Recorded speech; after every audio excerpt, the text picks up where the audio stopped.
Sunday morning, 7 a.m., December 31st, 2023. Last day of the year. Best baseball player, 1964. Interesting year.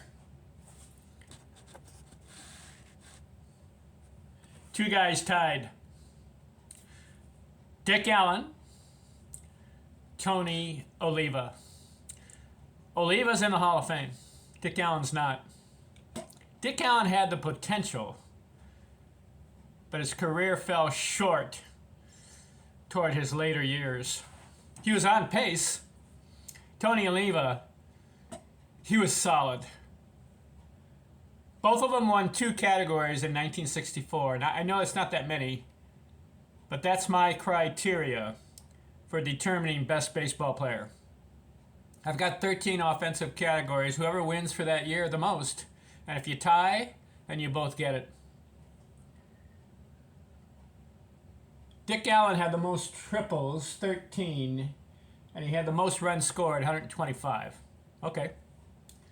Tony Oliva had the most hits, 217, and he had the most total bases, 374. So both of these guys, Allen and Oliva, two categories. Nobody else dominated. Clemente, Roberto Clemente, he had the batting title, but that's the only category he got. Harmon Killebrew had the home runs, but his average is always not that high. Lee May had the doubles, Curt Flood the singles, Ken Boyer the runs batted in. Willie Mays had the slugging, Mickey Mantle had on base, Norm Seinburn had the base on balls, and Luis Aparicio the stolen bases.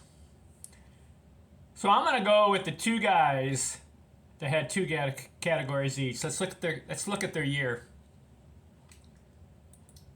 Dick Allen, 15-year career, but he stopped playing at 35. He was on pace. He had 1,800 hits in 15 years, so he would have passed. If he played another 5 years, he would have been about maybe 2,400 hits. He had 351 homers. 5 more years. Let's say he hits 30. That's 150. He had 351 lifetime. He would have been a 500 home run club member. But he stopped playing at 35. 292 career average. 1964, though, a good year. He's 22 years old.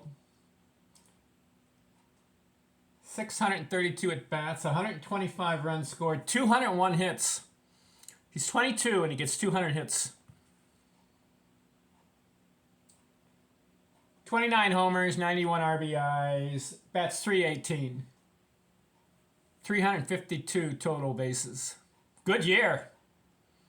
Especially for a 22-year-old. Look at Tony Oliva. Tony Oliva made the Hall of Fame.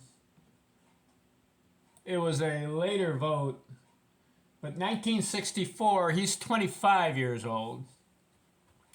672 at-bats, 109 runs scored, 217 hits, more than Allen. 32 homers, more than Allen. 94 RBIs, bats 323. And he leads the league in total bases, 374. So we can say that Oliva had a better year than Allen, but since they both tied in two categories, I'm going to give it to both of them, just to be nice. How about Oliva's 15-year career? He played till he was 37. He had 1,900 career hits. To me, that falls short. I need guys with 2,500 or more hits. 3,000 hits, 4,000 hits. 1,917. He had 220 homers. That's less than Allen. Allen had 351. 304 lifetime batting average. That's good.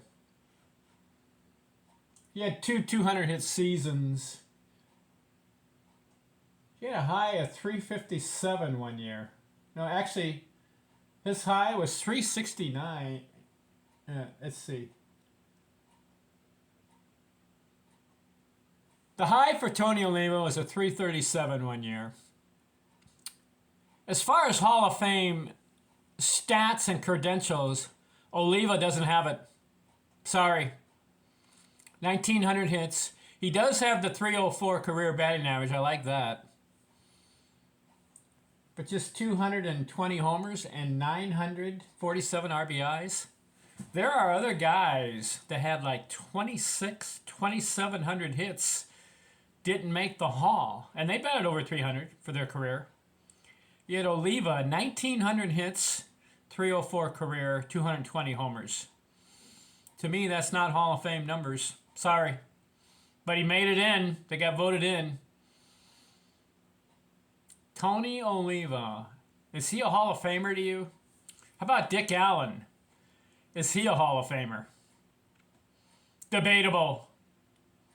Allen was on a better pace than Oliva because he had more slugging.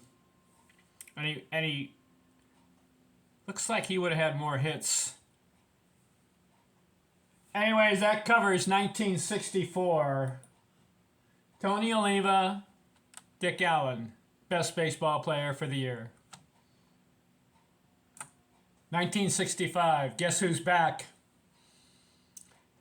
Stay tuned. I'm out.